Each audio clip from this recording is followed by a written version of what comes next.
Good morning and welcome to our Tuesday, October 20th work session and meeting. So we'll start off with introductions. I'm This Pat. conference will now be recorded. I was talking. I'm Pat Malone, Benton County Commissioner. Annabelle Jaramillo, Commissioner. Zano Giroux, Commissioner. Joe Kirby, County Administrator. Vance Cronin, County Council. Alyssa Rash, Public Information Officer. Okay, and those are those of you that are joining us by computer. Bill Eniger, Environmental Health. Morning, Bill. Hudson. Suzanne Hoffman, Health Department. Morning. Hey, Portia, Corvallis, Benton County Economic Development Office. Good morning, everybody.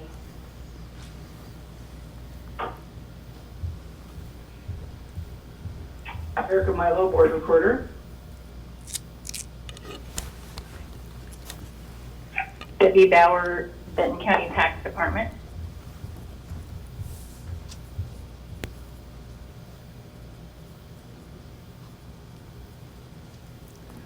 Lilia Neville, Board of Commissioners staff. Okay, I see Teresa Farley is with us and Danielle Brown and member of the public Nancy Wise. So good morning. Did I miss anybody? All right. Next up, are there any announcements?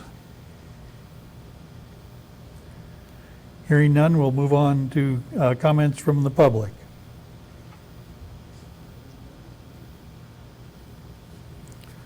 Moving right along, review and approve the agenda. I'll move to approve the agenda. Second. It's been moved and seconded. All in favor, say aye. Aye. Aye. Our agenda is approved. There have been no chair decisions since our last meeting a week ago, so we are into our work session 5.1 EOC and DOC updates. Do we have Brian Lee this morning?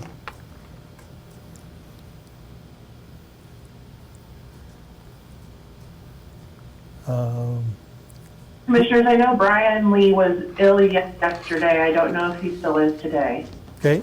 Well, I don't see him, so we're to the health department. Is that you, Danielle? Or, I don't see Charlie this morning, so if you want to give the report from DOC. Sure. Good morning, Commissioners. Just an update from last week around processes and that we've made. We were able to find a shower trailer that was already built that we're able to purchase. So that purchase was completed at the end of last week, and they are currently working on the delivery for that to be delivered to our fleet management program department. We hope to do all of the setup and have that available at the hygiene center for utilization for people experiencing homelessness. The hygiene center has talked for months about having limited shower capacity in their current location. So we are hoping to be able to deploy that to that location for utilization. They indicated they could have it to us within a week of purchase. The purchase was finalized yesterday, so hopefully we can have it early next week. Update on the testing event that's happening this weekend. All of the planning is in process for the testing, both in Lynn and Benton counties, using our health navigation team and Casa Latinos Unidos for the outreach to the migrant population. That is in partnership with Oregon Health Authority. So those testing events are both, again, in Lynn and Benton counties, one on Saturday, one on Sunday.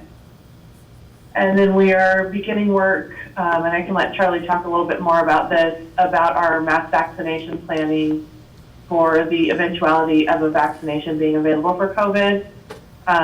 Charlie is working with the neighboring counties, so I will let him speak a little bit more about that. Those are my updates for this morning. Thanks, Danielle. Any questions? I just wanted to know, Danielle, have you been staying in touch with the city in terms of their discussions about the rollout of their change in approach to car camping and tenting? And how is that conversation progressing? I know the city council was meeting about that last night and going to make some updates in terms of the timeline for that plan. We have not heard anything from the city yet this morning, but we will continue to remain in contact with the city, Paul Bellata, around that plan to help support or figure out the best way to make the least amount of disruption possible. Okay. Eager to stay in the loop. Thanks. All right. So, yeah, we'll make sure to keep you up to date on that. I see that Charlie has joined us, and would you give us your update, Charlie? Sure, thanks, Commissioners. So you have probably seen the information that in the last week, COVID cases have spiked across all of Oregon. There's an 18% increase. This is pretty concerning. Sort of in a way expected when the weather got cold, we moved inside, but just reinforces the concerns that we had.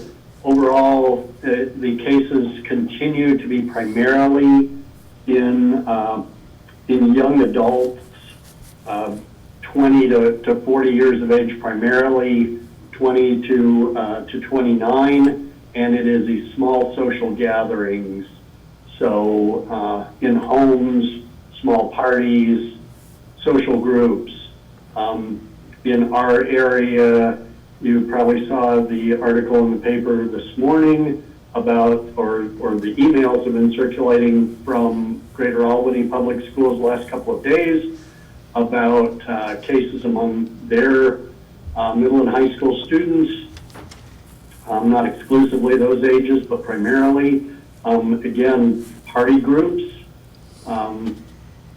kids socializing with others and then with others and then with others. So these overlapping bubbles of people and a lot of socialization, a lot of that happening without masks.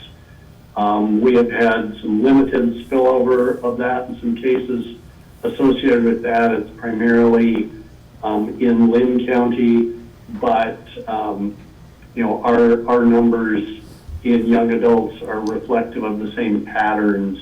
And, again, this gets fairly concerning when we move into holiday seasons where there's more family gatherings and the high potential for older people to be at those gatherings along with young people who've been gathering and socializing with one another, and then infecting older people. And this pattern we've seen nationally throughout the pandemic, that cases tend to spike initially and then are followed several weeks later by greater hospitalization and unfortunately then deaths associated with the people in their upper 60s, primarily 70s and 80s, who succumb to the infection. And those healthcare workers, the long-term care facility workers, home health, they've been doing really heroic work, obviously, for months now, protecting those folks.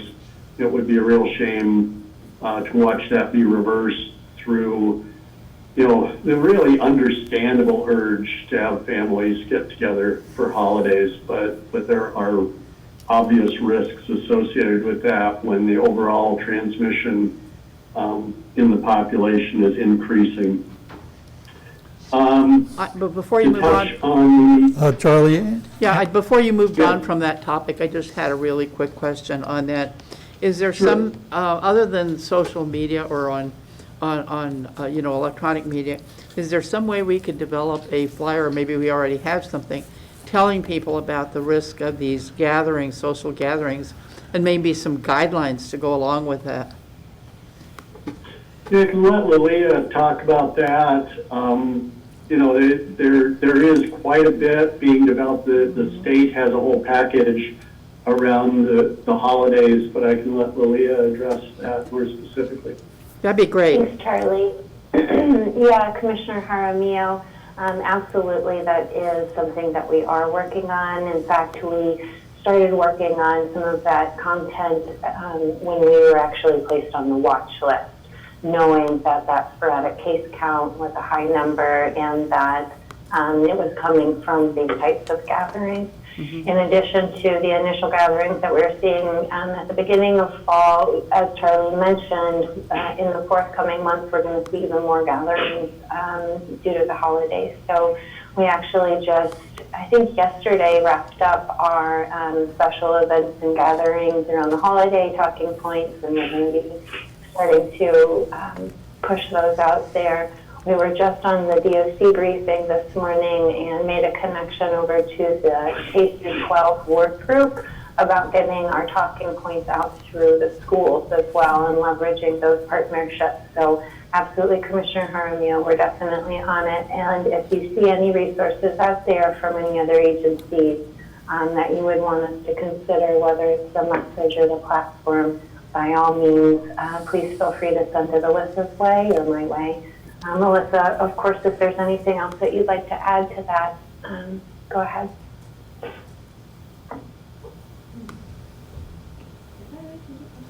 Not at this moment, thank you, Lilia. She's across the room in the Board of Commissioners office. I heard her say, not at this moment, thank you, Lilia. Thank you, Alyssa. okay, why don't you go ahead, Charlie? And then we'll come thanks, back to Lilia. Just a couple of other things. Last evening, the Oregon Health Authority issued new guidance on face masks statewide, tapping on the brakes. Again, this last week, record high number of weekly cases across Oregon. So they issued a new guidance around face coverings, requiring face coverings in all private and public workplaces, outdoor and indoor markets, street fairs, career schools, public and private colleges and universities. They strengthened the recommendation to not use face shields without face masks. Again, the science that we've seen and presented to you in the past from CDC that face shield alone is not adequate, that a mask is required. Face shield is an important added protection in some environments, particularly where there's the potential for microdroplets or aerosolization. But strengthening that mask guidance statewide. Flu season has started, so a few weeks ago the state started putting out their weekly flu surveillance, and there are cases being picked up. Again, a reminder in the Southern Hemisphere, a few countries, not all, but a few countries that had strong mask compliance, social distancing, were able to keep their flu numbers exceptionally low during our summer, their winter. So it is possible. These things do protect against all respiratory infections, but flu is starting to show up in Oregon. Medical clinics are starting to pick up positive flu tests. And last thing is about COVID vaccine. So you probably saw in newspapers and media outlets statewide, all states were required to turn in their initial COVID vaccination plans last Friday. When you look into those plans, they are really very, very preliminary, and I can't emphasize that enough. At this point, We do not know what formulation of vaccine will be made available or when, who it will be recommended for, or even who it will be effective on. These vaccines that's what all of these phase 3 trials are for. But this was to get states thinking about organizing plans for vaccine reception and distribution. And as Danielle indicated, we have started that conversation regionally. Thursday morning, we're going to start digging into that, but at this point it is really just a plan to plan. Until we know more about what kind of vaccines are coming, we just want to begin gathering together the people who are likely to receive vaccines, hospitals, clinics, health departments, pharmacies, as well as potential vaccinators, just so we're talking to each other and we have a coalition started, because likely when these roll out, it'll be on pretty short notice, and we want to at least be in touch with one another and have those routes of communication open when we have to ramp up quickly. We're also beginning to do some ordering of some sort of general supplies to stockpile. A strong feeling that just like PPE at the beginning of the pandemic, once vaccine starts rolling out or getting very close, those supply chains are likely to get stretched or completely shut down. And so we are ordering some general supplies, and that'll be part of the conversation regionally about who's got what. The information we get from CDC is that the vaccine will come out fully kitted, that is with needles, syringes, those sort of things, but there are additional supplies that we'll need in the background, and we all know how those sort of promises for supplies, even in 2009, 2010, we often got the wrong size needles and things like that with the vaccines that came, and we had to backfill some of the critical supplies. So we're remembering that lesson learned and doing some stockpiling now. So more on that as we learn more about vaccines. Okay. Questions? Yeah, I know at least one of the vaccines has to be stored at very low temperatures.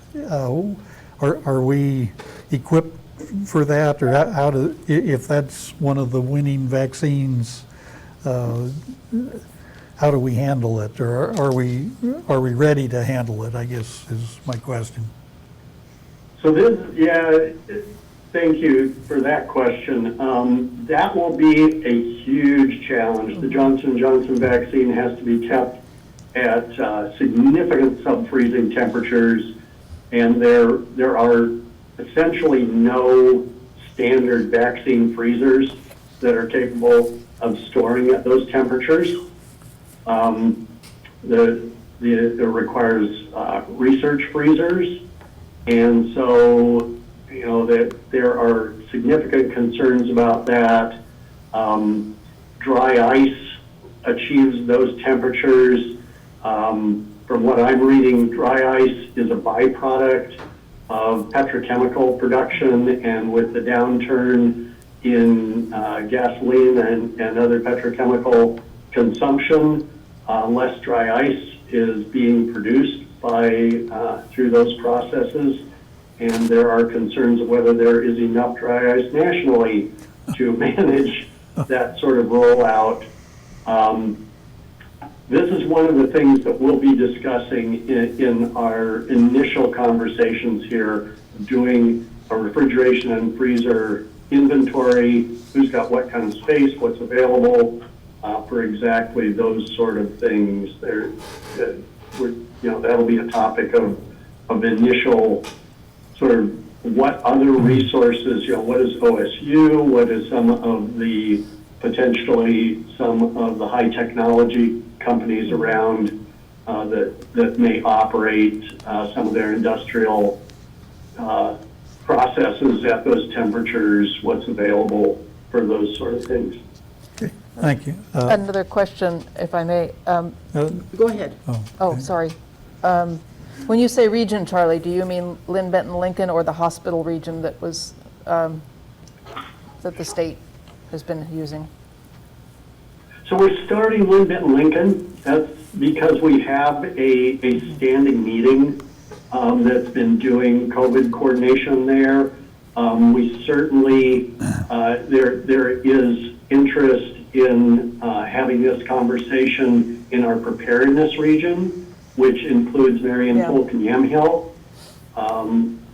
Lane County has always been a good partner in this. So we will start with Lynn, Benton, Lincoln, and then through those other meetings and through those other processes, tie in with the planning that's going on in those areas as well. Thanks. Annabelle? My question, Charlie, has to do with current vaccine or inoculations going on. Has this particular concern increased people going to get their regular flu vaccines around our area? Or how did our numbers increase at the health department to get people getting flu shots? And what have you heard about other locations? Yeah, thanks for that question. Statewide vaccine rates are higher than really any recent year, so that's encouraging for flu. That's on my list today to get local numbers from our CHC and try to see what other clinics in the area have been pushing out. But I do have statewide numbers from the flu survey that just came out from the state, showing that statewide flu vaccine uptake is higher than in the past. That's very encouraging. Yeah, it is. Okay. Did you have more in your report, Charlie? Nope, I'm done if there are no more questions. Thank you. I've got one. We keep hearing about Abbott Lab rapid test. I assume we have some of those machines. How does that fit in with what we're trying to do? How would that be used, I guess? Yeah, the rapid test, so the CHC has test machines ordered. They're not sure when those will come in. We also, the Binax rapid test, which is a real-time, sort of the COVID equivalent to a rapid pregnancy test, can be administered and processed on-site at testing sites. This is the large tranche of tests that the governor announced a couple of weeks ago. The Benton County allocation of that is 5,000 tests. The order has been submitted. We do not know when those tests will be received, but we're putting processes in place to utilize those. The thing to remember about those tests is testing recommendations have been extended to named contacts who are not symptomatic. There is now recommended testing for that. But these rapid tests are really have only been well researched and reliability has been assured in people with symptoms.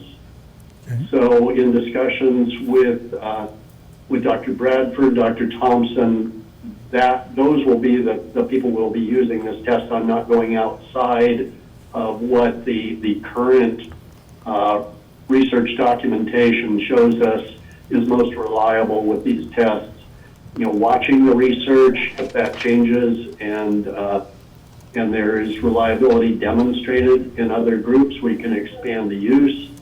But we'll still be using the traditional PCR test that takes a couple of days to process in the other contacts who do not have symptoms. Okay, thank you. Anything else for Charlie? All right, appreciate the update, and we'll go back to Lilia Neville.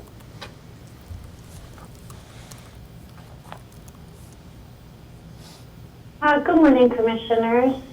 Thanks for the time on the agenda this morning for an update. Charlie actually did a wonderful job and provided most of my updates as well that we'll be focusing on this week. The face covering guidance is going to require some additional messaging. There's some nuance in there that I'm sure that we'll hear about from our community. In addition to that, as I mentioned a little bit earlier, we're finishing up a slew of messaging that's really kind of specific for the next 30 to 60 days that will be starting to translate into graphics and social media content for our newsletters, our internal communication, that type of thing. I think my primary update for the board this week is I've initiated conversations with both Joe and Suzanne to discuss the future of the Drain Information Center and what a demobilization plan will look like. Certainly, we need to set expectations with our community members to let them know that we're not going to just stop producing public information and engaging with them, but we are going to be transforming it in a way that it can be sustained for a long-term response. As Commissioner Jaramillo and maybe Commissioner Ojero, I can't exactly remember the timing, recall from meningococcal B outbreak at OSU. We had to sustain that for, Charlie, close to 3 years, 2.5 years, something like that.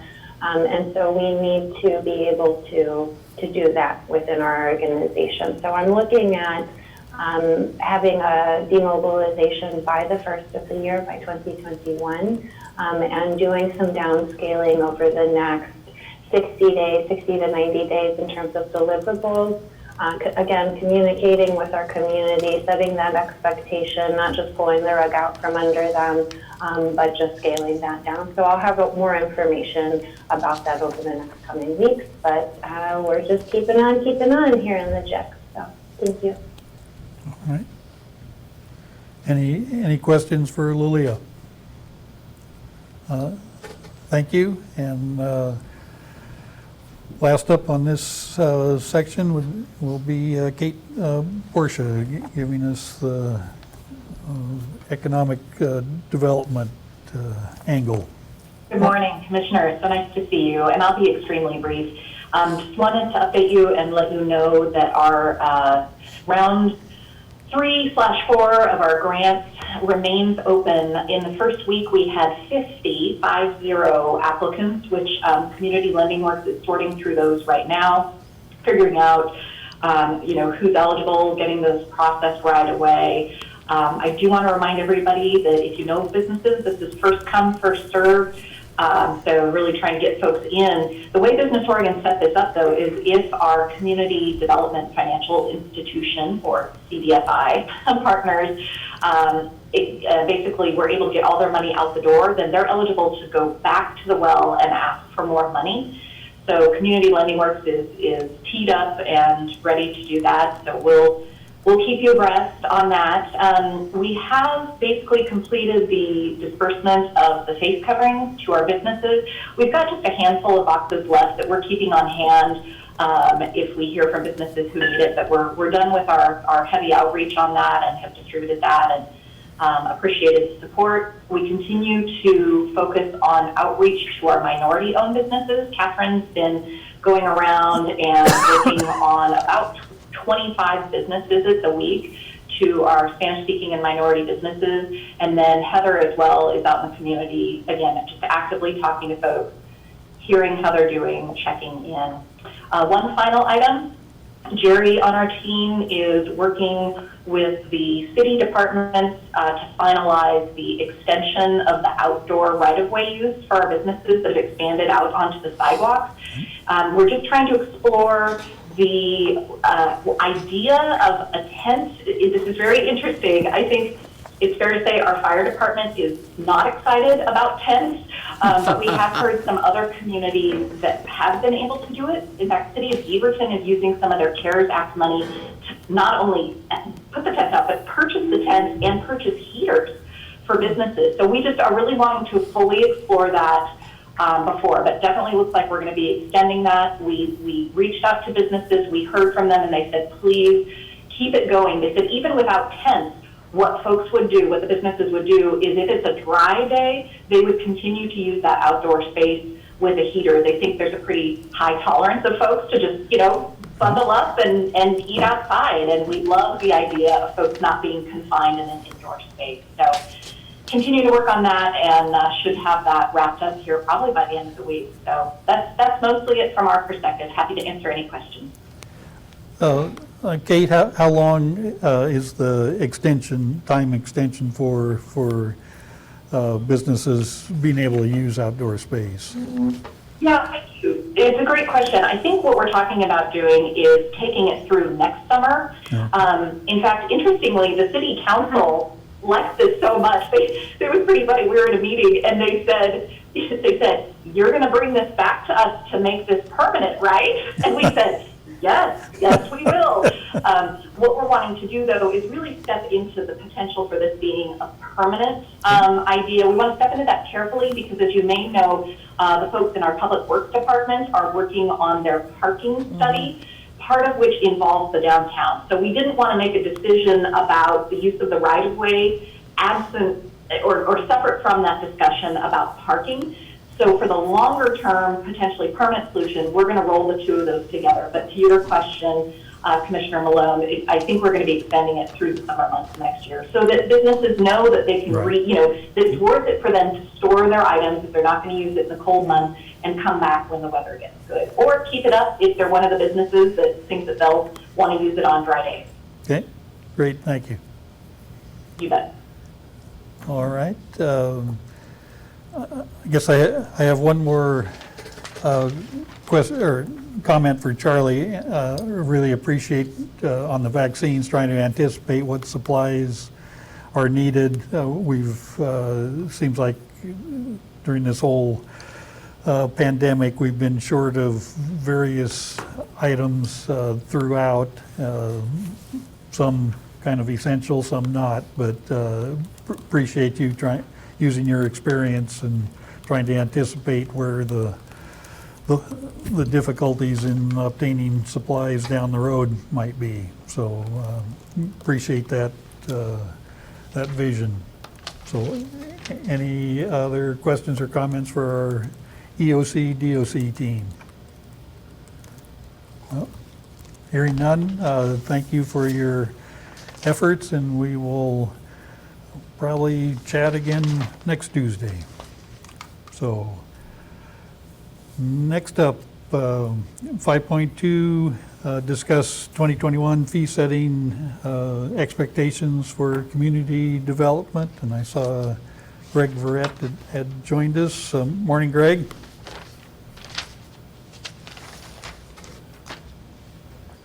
Good morning, commissioners. So it's fall, which means it's fee time. Time to talk about fees. And I know Bill Eminger and Environmental Health are on your agenda next. This might be a short conversation, but I wanted to check in as community development begins developing our proposed fee updates for 2021 to be sure that we're on the right track with the philosophy around updating fees. So for a number of years, planning fees and public works fees have been, per board directive, increased annually 5% or CPI plus 2%, whichever is greater, in order to keep up with the typical year-to-year increases in costs for providing those services, primarily staff time. Our anticipation would be typically to prepare a similar fee increase for 2021.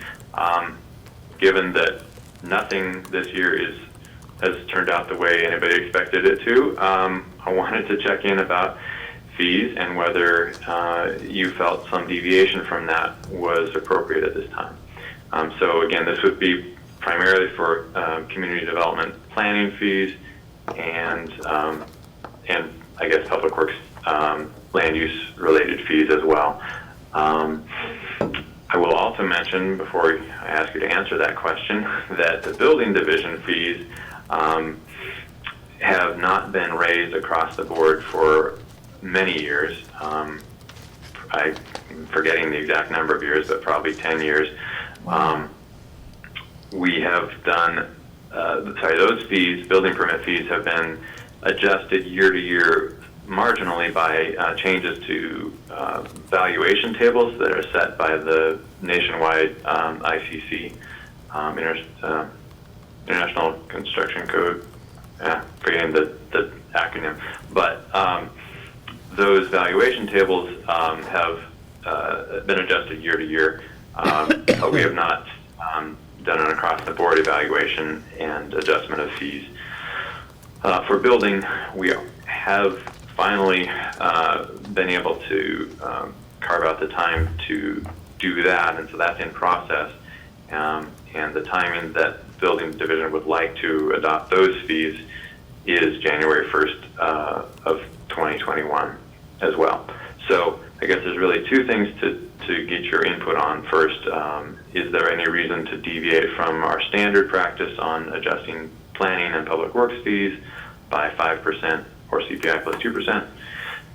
And then secondly, do you have concerns about the timing of increase in building permit fees, which would also be January of 2021? So I'll pause, ask for any questions or input you have. Okay, Greg, I guess my thought, just had a report from activity at the fairgrounds, and because of COVID, bids that were made in March were no longer good, and kind of across the board, all the costs are up, and just anecdotally seen the building construction around the area. So, and I guess the other part of that, I'm a fan of relatively small regular increases rather than not doing increases and then doing a relatively large catch-up. So I guess my main concern is are the planning folks keeping up on your work. I mean, fees are part of the program, but the other thing is delivery of services, and so I guess could you speak to that a little bit? Well, I can say that building construction is continuing at a high level in our area. Building permits are at near record levels in terms of numbers and volume and revenue. Land use actions are about average, maybe a little under average. And so there's plenty of activity going on. Our processes have been, we've had to adapt our processes internally to address COVID, to try and keep people safe, minimize interactions with the public, interactions between staff, and so on. And that has led to some inefficiencies, unfortunately, things taking longer. And we're adapting and attempting to alleviate those issues and have made good progress over the last few weeks, I would say, on that. So staff is very busy and fully allocated for sure, and trying to be as responsive as we can to the public. And yeah, it's our timeframes are slipping a bit, but we are again, as said, adapting and trying to improve on those. I'm not sure if I answered your question really, though. Yes, yes, you did. Okay. Any other questions for Greg? I would say that I understand your question about sensitivity about raising fees. I agree with Pat that we should continue to steadily and slowly raise fees consistent with the increase in costs rather than having big surprises. That said, I don't know exactly where the CPI is falling this year, so the CPI plus 2% probably is better than 5. That would be a lower number, it's my guess. And I definitely would go for the lower number this year rather than the higher. And I'm glad to hear that there's a thorough analysis going on of the building division fees so that we can put together a plan to do some catch-up in that arena. Yes, and we would be coming back to you with more details on that, on the plan for implementation and the amounts. The numbers that we're preliminarily looking at would would get us closer to City of Corvallis fees, but not be quite there with their fees. For building division, yeah, I think that we probably would end up looking at a ramped approach, would be my guess, or phased approach. Yeah, I think that's definitely part of the discussion. Do a couple of steps or something like that. That makes sense to me. Okay. All right, are we, Okay. any more questions, or are we ready for a motion?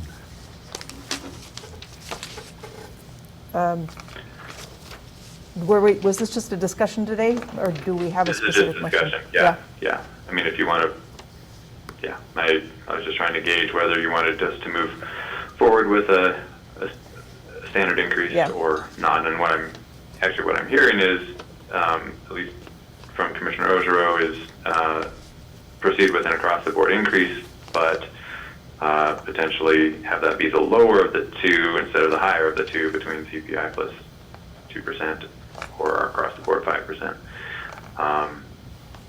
Is that generally agreed on among the commissioners, or what's your take? Yes, we do have a work session motion on page 6. Oh, I did include a motion. Yes, you're right. Thank you. So your choice, I guess, whether you want to do it as a motion or just general guidance. I can work with either. We've got We will be back to you for a work session and then a formal adoption. Any comment on that, Vance? I'm actually looking for the motion. The motion is just to direct staff to proceed with the standard increase fees for community development for 2021. You know, Greg, if you're comfortable that you have the verbal direction, I don't think a motion is necessary, particularly since you'll be coming back at a work session to review the proposal. Okay. So, Greg, you have what you need to proceed? Yep, I believe so. I will be discussing this further with Public Works to coordinate our fee updates, and then we'll be back to you for a work session. Great. Thank you. Thanks for the information. So, All right. Thank you. I have to make a comment. Zan, you look like you're in a tunnel. I think there's something wrong with my camera. Okay, next up, 5.3, discuss 2021 fee setting for environmental health. Bill Eminger is with us, and take it away, Bill. So well, thank you, Commissioner. This in some ways sounds like a follow-up to Greg Barrett's conversation, so I hope he stays online as well, too. So in normal times, which we are definitely not in, we would be coming to you asking for a fee increase and or some kind of fee adjustment. And so I'd like to bring you up to date on my current thinking on that and what I think the feeling of our Food Service Advisory Committee is on that subject, as well as what seems to be happening in basically 30 other jurisdictions in Oregon. In normal times, we would be looking at about a 3% increase. Most of that is labor costs. Last year, we made some adjustments. About 10% of my salary was put into public health emergency preparedness response. And so with that change and others, we did not request a fee increase last year. So this will be our first fee increase request since 2018. We're looking at about a 3% increase, and that would be in essentially normal times. As we are all too aware, the food service industry, licensed facilities like hotel, motels, public pools and spas, all have taken a hit because of COVID-19. And that was a real focus of our conversation with the Food Service Advisory Committee yesterday.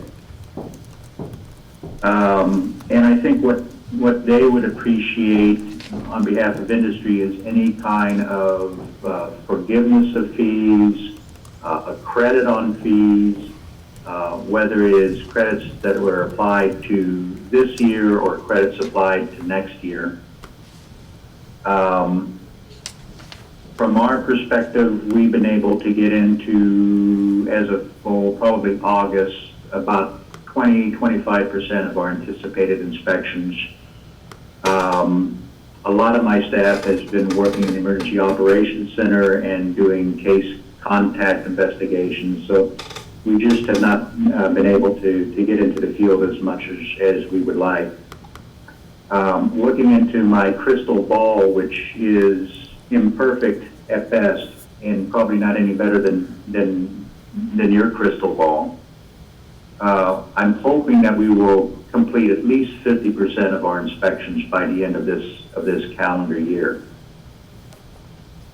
So with that kind of background of information, the other piece that I'm seeing happening statewide is some counties are using CARE Act funding to reimburse restaurants for fees that were paid in 2019, or excuse me, in 2020. Some are paying forward fees for 2021.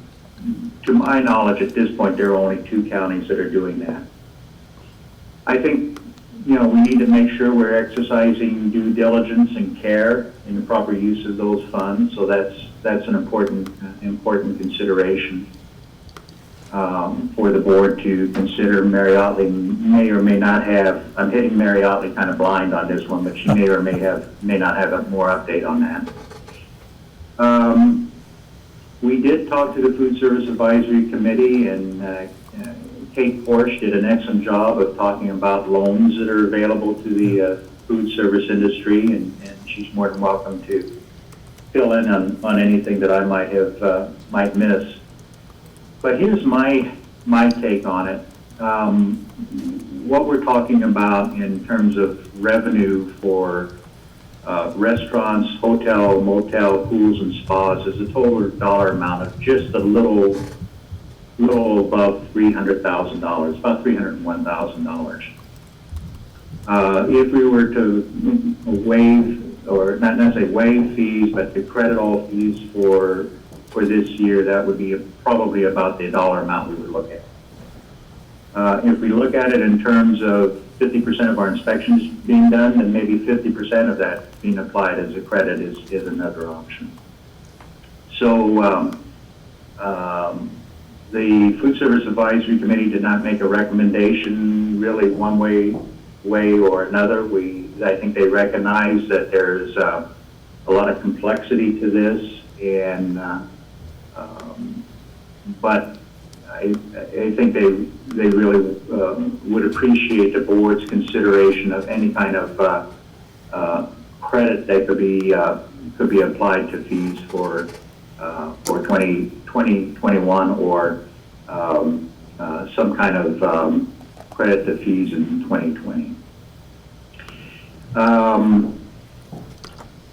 Let's see. I think that kind of concludes my portion of it. I would be happy to try and answer any questions that you might have. And Kate, feel free to weigh in if there's anything you think that I might have missed.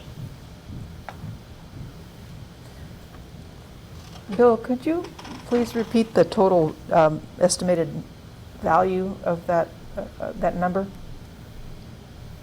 Yeah, we just ran those numbers this morning, so for revenue that we took in for restaurants, hotel motels, pools and spas, that total amount came to about $301,000. Okay, thank you. You know, the other piece for me too is kind of an equity consideration too. Some counties that have waived fees have waived fees for restaurants only, and we've got two other groups that have been hurt as well too, and that's hotel motels and public pools and spas. And some seasonal pools and spas do not open at all. So I want to really try and throw a wide net and consider all the folks that might be impacted by our fees.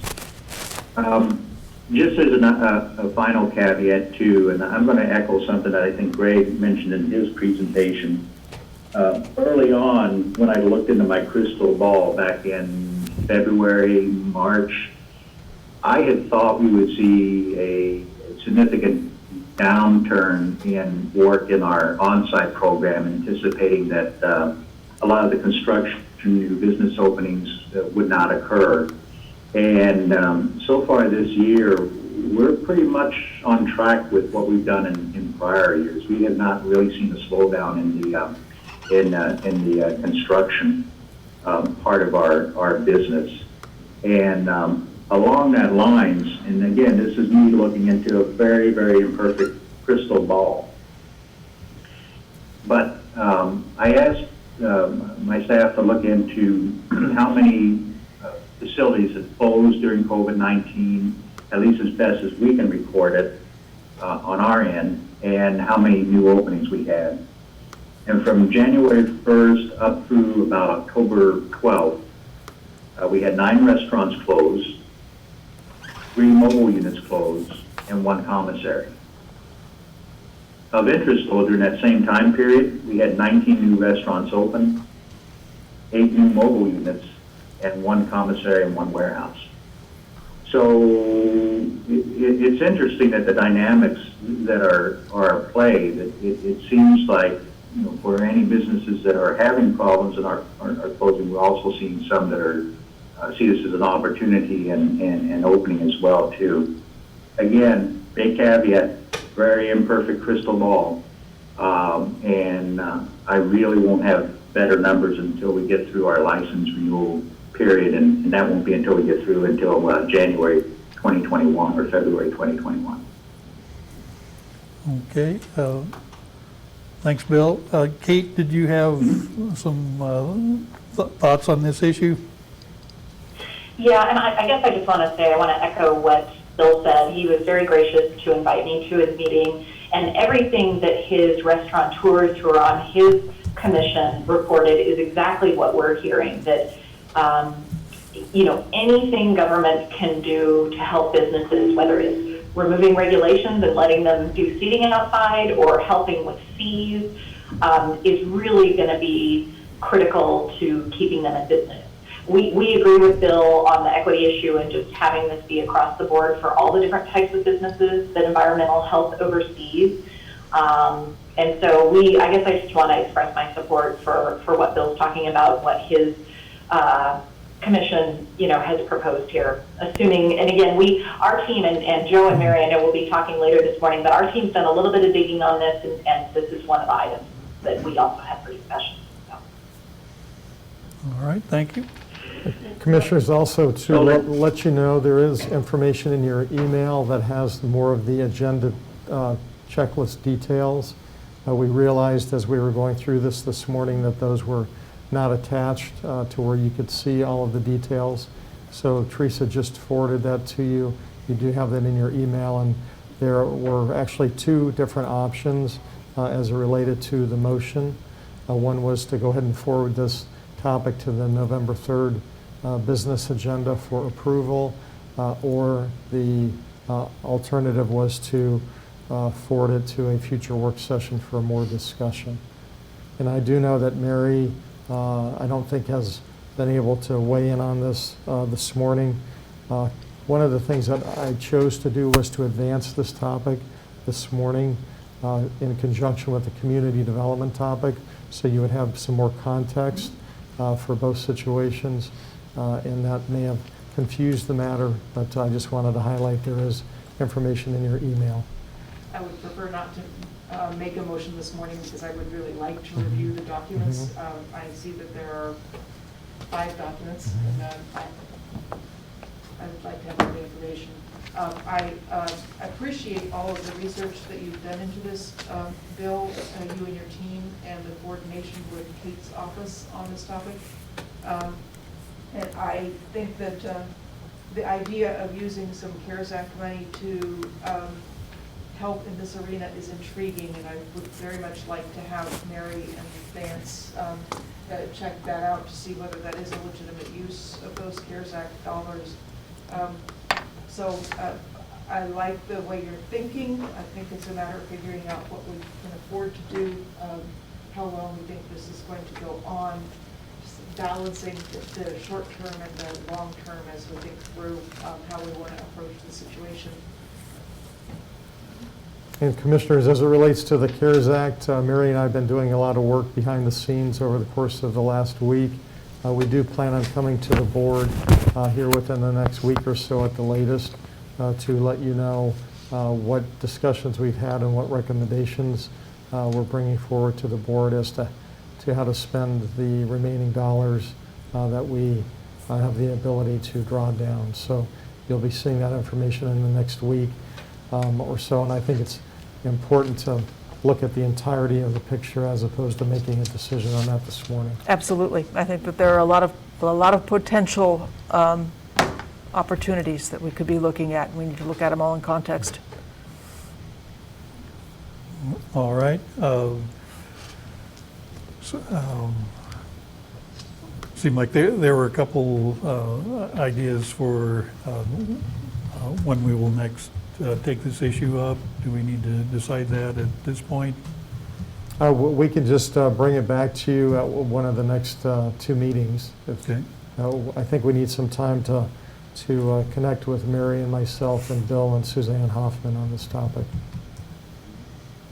All right. Well, appreciate the effort, Bill, and I think you've given us plenty of information. I have a couple thoughts. The fee increases are at 3%. If we didn't do those, it's more of a symbolic effort or proposal, and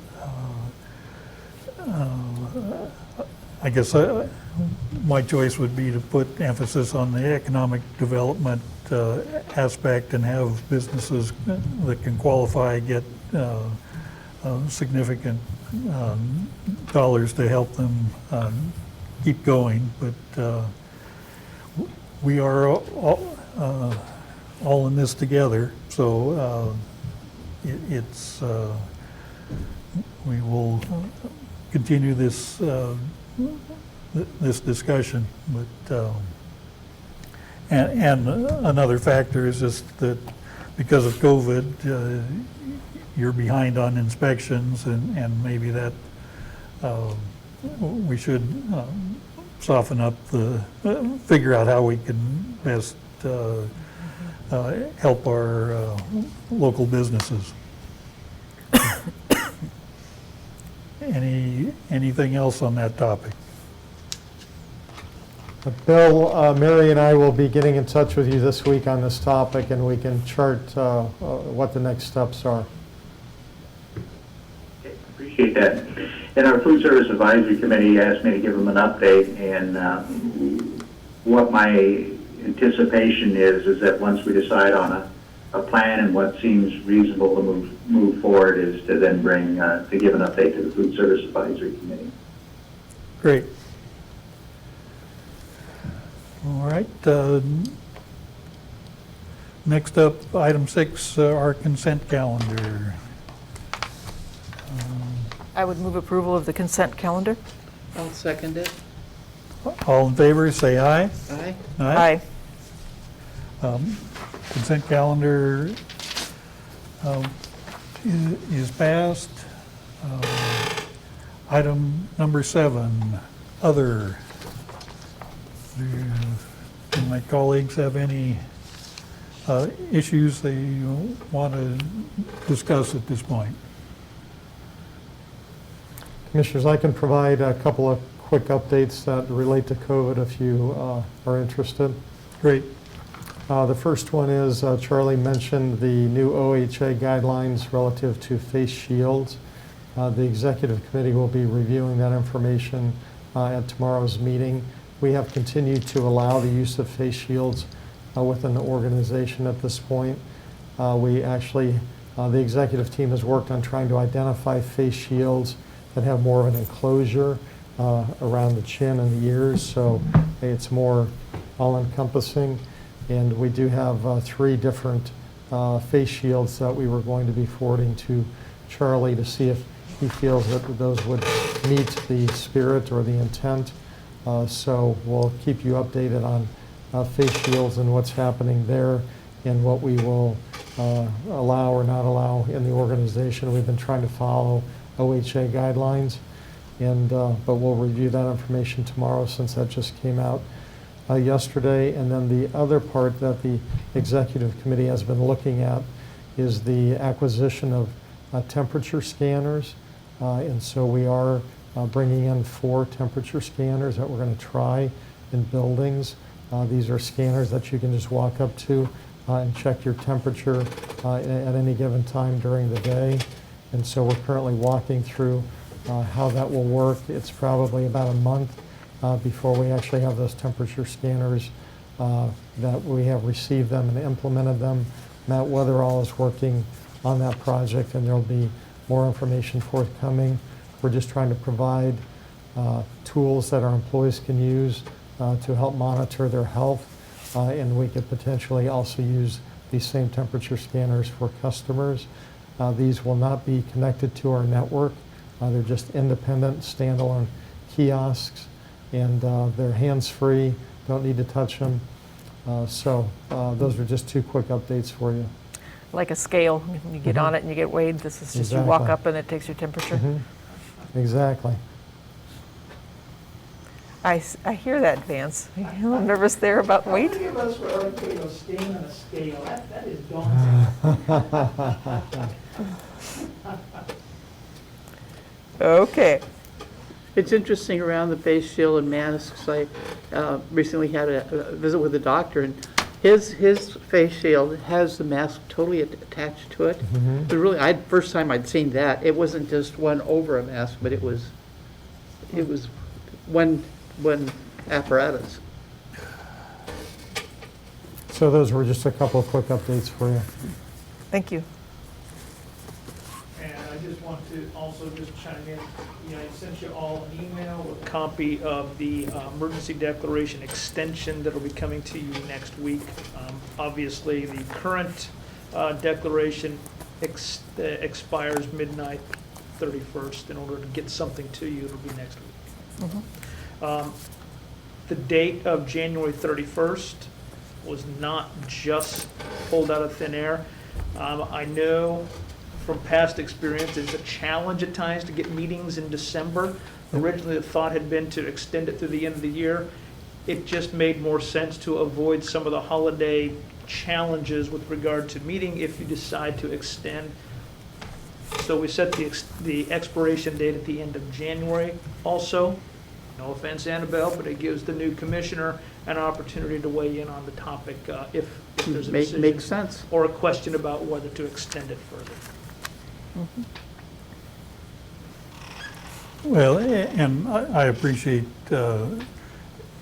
end of the year is kind of convenient and recognized as a ending point in January 1st, but there's those pesky holidays in there, and I think this is a good approach, just get it out of the holiday zone and where we have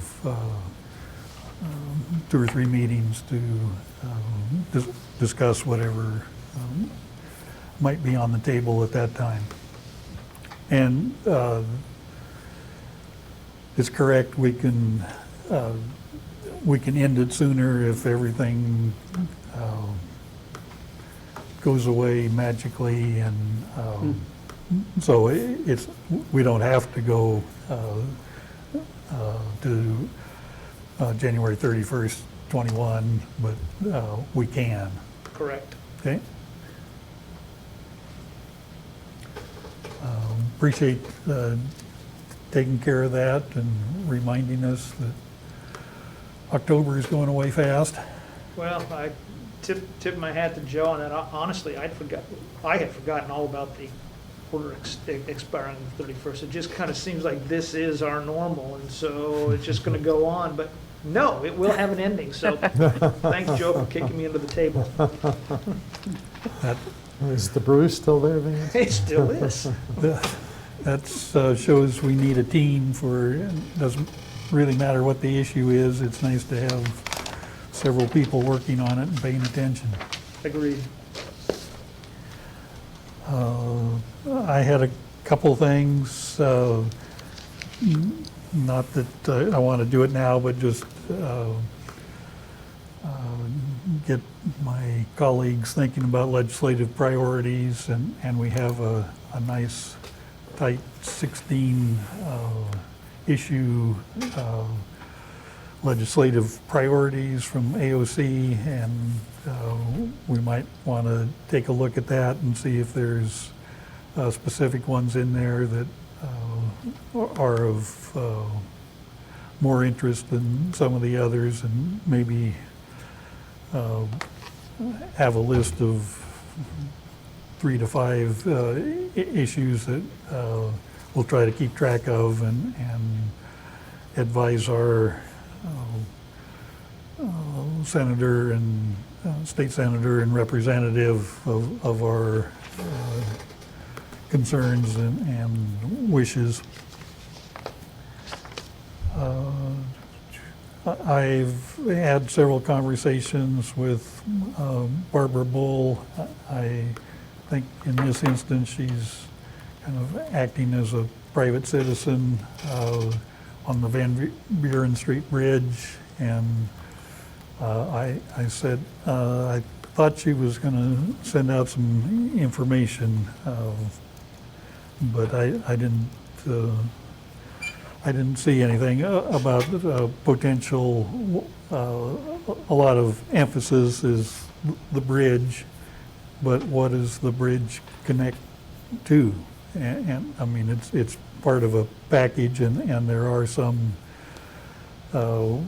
we know on the Benton County side of the bridge, there are paths and connections, and I think there are some plans for the east side, potential paths that the bridge would connect to. Commissioner Malone, just an observation, I do see Barbara Bull on the... Oh, okay. Oh, yeah, she's on. I saw that earlier and then forgot, but well, let me see what I can do, and then if there's questions, we can ask Barbara. Money is a strong concern, especially seeing letters to the editor, and we probably have higher priorities for local tax dollars, but there are some possibilities for funding. There's $2 million that ODOT could shift from for a path from the new bridge to the old bridge. There's a $6 million estimate for the cost of probably renovating and moving the old bridge. That may be inflated just because of a lot of unknowns at this point. I think that may be So there are preservation works and looking for partners. ODOT is one on the bridge project, and then ODOT Community Path grants are open as we speak for out of right-of-way bike pedestrian paths, and I think there's approximately $15 million in that fund, and that's statewide. So it's not a big pot of money, but another possibility. Do either of you have, and I told Barbara I would kind of try to get a sense from the board of interest or concerns on the topic. I don't think we've spent much time in this group. Well, we've been talking about this issue for a long time, and not in past boards as well. And I know that there's possibility of getting some of the resources that ODOT was looking at in terms of the demolition of the bridge, but I don't know, I don't see, I guess I'm not really in favor of investing more public dollars in it is an historic entity, but we've been through this discussion over the last 10 years, and I'm just not there. Okay. I'm just going to say that I'm not there. Well, and I don't think the the ask is actually for money from Benton County, but support or acting as a partner in this endeavor. We have so many county priorities right now that it's difficult to envision taking on another really large one that and it would require a lot of collaboration with Lynn County as well if we were to engage in this kind of planning. I think that for my purposes, between the focus on the criminal justice systems work and the housing and homelessness, that's where I want to put my effort, and so I'm also not there at this point in time. My resistance, not resistance, my concerns is basically is that we've been discussing this in the act for how many years, and it's come to this point where the community itself is going to have to figure out how to step forward if they really do want to have preservation of that. I don't know that we can really ask the state to take on the full load. That's my concern. We can ask, but We can ask, but that's been, the question has been asked several times. At this point, that I think Yeah. That's not the. I would ask a question. I mean, or just to clarify a couple things, if that's okay, it's appropriate. Okay, Barbara Bull, go ahead. I don't know if I'm supposed to do a camera or not. You're fine. But, You're great, fine. Your option. Okay. I think the suggest what's being asked at this point is responsive to the comments that you just made. I'm sorry, I wasn't prepared to come on. I appreciate Pat bringing this up, but I thought I would try to get together some materials before I would speak to you. But what I wanted to float with you guys is a new interest, a willingness on the part of Preservation Works to take more leadership role. So as Annabelle was suggesting, the private community stepping up, and the role. The reason a government entity would be needed is to facilitate things like receiving grants. So what Pat mentions is a new grant that is specifically for facilities that are separate from the street, the road.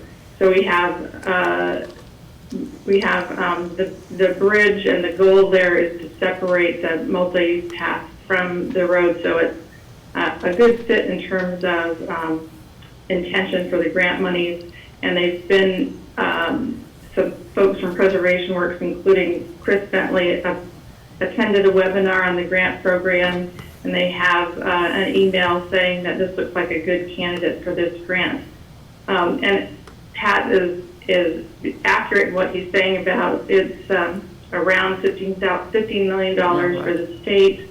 We're wanting to submit good projects from this county.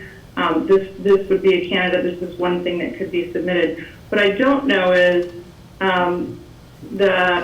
whether how that would work out with timing. We know that the money would be dispersed in the summer. This project wouldn't start till after fall or winter of next year. So maybe it works out, but it depends on, it really requires ODOT's willingness to be a partner in the project. So what I had tried to propose to the city, and what I would then maybe come back next week and do a little better job of asking the county, is not making any commitments, but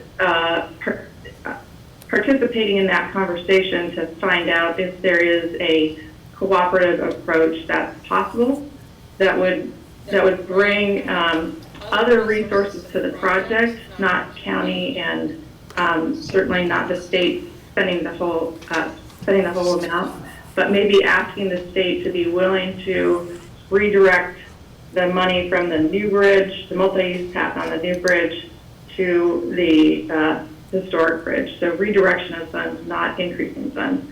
It's not. I'm not stating that everything is figured out, but what I would say to you is that there are enough pieces on the table that might fit together in a way that would work for everyone, that I thought it was worth asking and maybe participating in a meeting with ODOT to see about that possibility. Okay. Annabelle? One thing, Barb, I think in terms of your gathering that information, it might be helpful if you sit down with Linda Madrell. She was an early advocate for the Van Buren Street Bridge on the Act. And so I don't know how far it got there. I know the process over the last 2 or 3 years that I've been on the Act. And it's been a very frustrating process, as you well know. But have a conversation with Linda to see how far they got on it, because I think it's useful to have that historical perspective of what the conversations were in the past and what the concessions were and what ODOT was or was not willing to do. I think that would be helpful. That's great. I hadn't thought of Linda. I would also share with you guys testimony that we got at the city from Roger Irvin, Raleigh Baxter, and Leo Lazzaro, all public, 2 of them public works directors who had some familiarity with this project in particular, all supportive of pursuing this project and saying it's a reasonable thing to do, and it's a matter of representing a local interest in having it happen. I would also provide for you a 2017 project description from ODOT presented to the legislature, which described the project as it's being proposed actually almost identically, having the bridge shifted to the south, used as bike and pedestrian bridge. And that description was that ODOT would do that work and then jurisdiction would transfer to the locals. It's hard to chase down exactly how that changed to not be that project description later on in the process. But what I had heard from ODOT is that was the locals that wanted it changed. Right. My concern as a public official, and not that I'm representing myself as one here, I guess, I don't know how all that works, but is that the public wasn't involved in that change of that project. So I think maybe there was some politics that said, okay, we'll let you do this, but we don't want to have to deal with this bridge. There wasn't part of a public involvement process. And you maybe know the history of it better than I do, but I'll just say that there's a controversy over what the previous attempt arrived at. On paper, it was always to preserve the bridge, maybe not move it. And then the variation in 2017, when the transportation funding was being approved, was that it would be moved and preserved as a bike and pedestrian bridge. When it came back through the process, the STIP, I don't know if the acts are involved. It was Fanny Brindle and maybe people here. It ended up in a different form.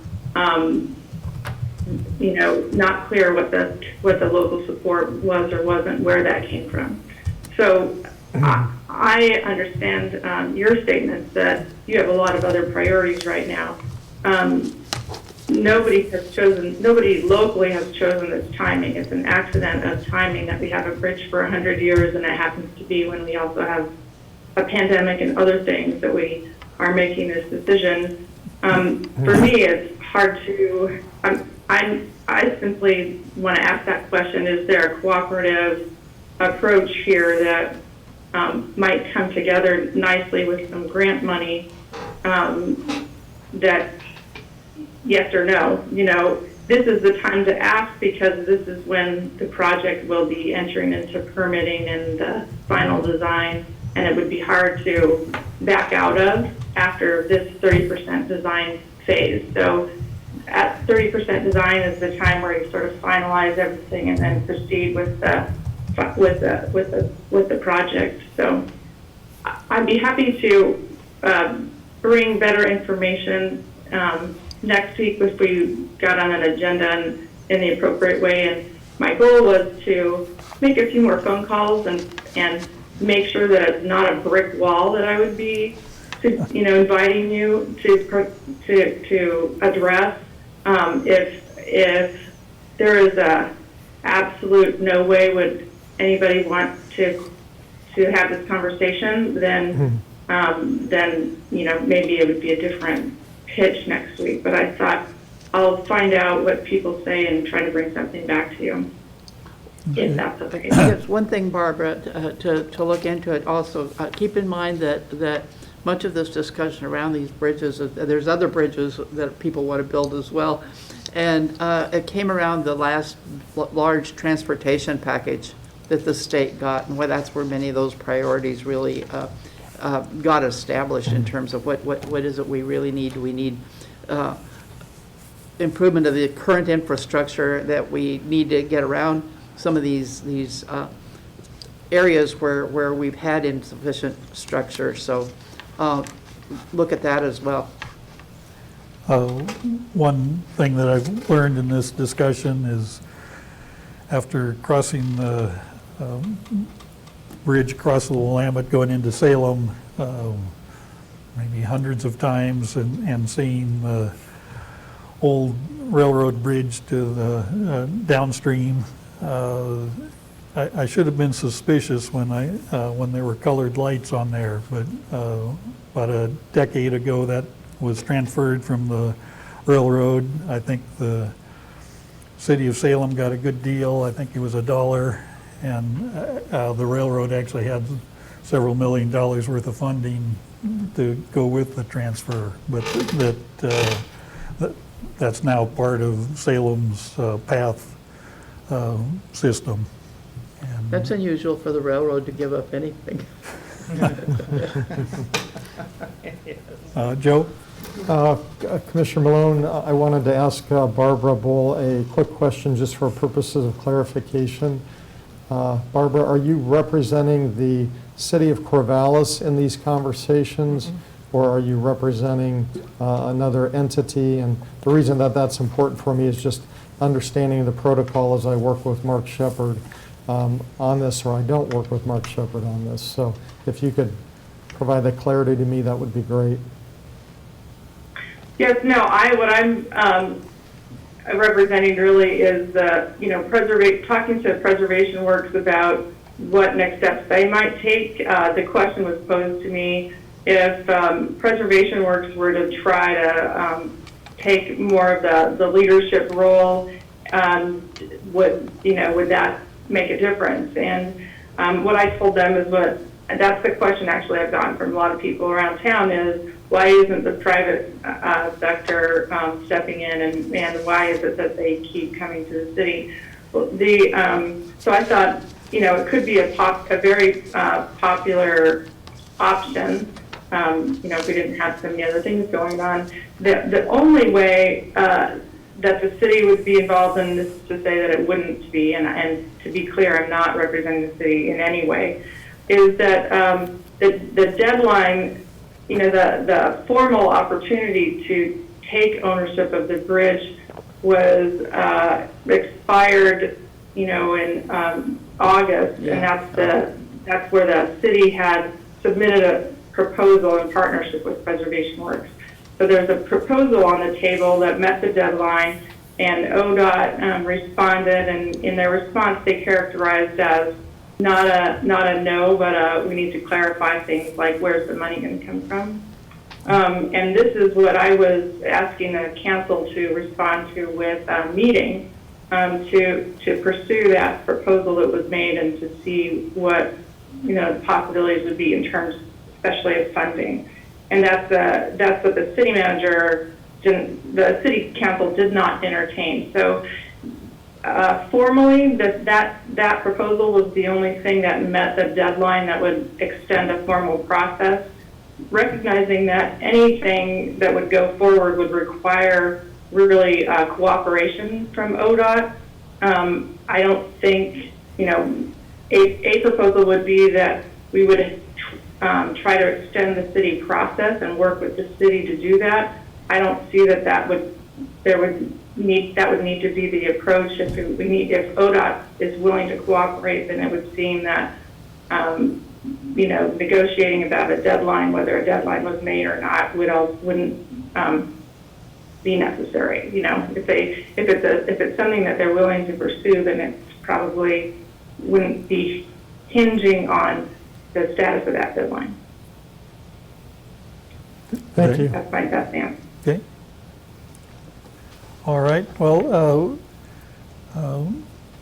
keep working on this, Barbara, and if you could send us, I think I've got a postcard or brochure on kind of artist's rendition of what this could look like on either side of the river, I think would be helpful, so that it's not just talking about the bridge, but what the connections could be if it was still in place. Right, that's great. I'll do that. We do have an engineering study that had a specific proposal that was intended to fit well with the current design. And I'll just mention one thing that hadn't gotten much play that I'll try to also take up with ODOT is that because the bridge is shifted, the supports and the substructure would be replaced, which would actually bring that bridge up to a higher standard of resiliency. I'm not an engineer, so I can't tell you exactly what that means, except that the answer to the question I asked is that it would likely meet resiliency standards for a non-essential structure, which would, which argues for serious consideration. The funding for this bridge is earthquake resiliency, so it actually improves our resiliency as a community to have a second bridge that meets some standard that would be sufficient for service and emergency vehicles in case something happened on the bridge, even the new bridge. So I just thought I would throw that into the mix, and I will wait to hear from Kat if there's room on an agenda coming up. And Annabelle, I will follow up with you for contact information for Linda, if that's okay. Sure.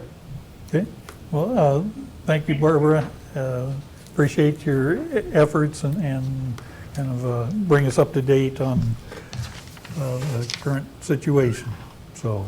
Thanks. Sorry, I wasn't better prepared. All right. All right. Any other? If not, meeting adjourned. Thank you all.